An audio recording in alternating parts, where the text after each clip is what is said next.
రేపు గద్దరన్న జయంతి అంటే పుట్టినరోజు. అన్న కాలం చేసినాక ఫస్ట్ జయంతి ఇదే. ఉద్యమ పాటలకు ఊపిరి పోసిన గద్దరన్నను దలుచుకునే దినం. అంతటా మీటింగ్లు పెడుతున్నారు. ఒక ఆడ పెద్ద విగ్రహం కూడా తయారైంది.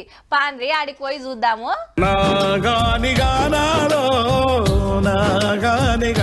మస్తుందిలే గద్దరన్న విగ్రహం. సిటీ శివారు సంగారెడ్డి జిల్లా తెల్లాపూర్లో కట్టిండ్రు. రేపు ఓపెనింగ్. మొన్న బొమ్మను ఇడికి తీసుకొస్తే పోలీసులు ఆపిండ్రు పర్మిషన్ లేదని. హగో మా గద్దరన్న విగ్రహం పెట్టనీయరా అని దీక్ష కట్టిండ్రు అభిమానులు. ఇది సర్కార్ జాగా కాబట్టి పర్మిషన్ ఇయ్యలేమనేది హెచ్ఎండిఏ ఆఫీసర్ల మాట. లేలే ఇయ్యాల్సిందేనని తెల్లాపూర్ మున్సిపాలిటీ సుత తీర్మానం చేసింది. ఇగియాల ఆఫీసర్లతోటి మాట్లాడి గద్దరన్న విగ్రహం పెట్టడానికి పర్మిషనే కాదు జాగా కూడా ఇచ్చింది సర్కార్. రేపు కవులు కళాకారులు అన్న అభిమానులు వచ్చి ఓపెన్ చేస్తారు.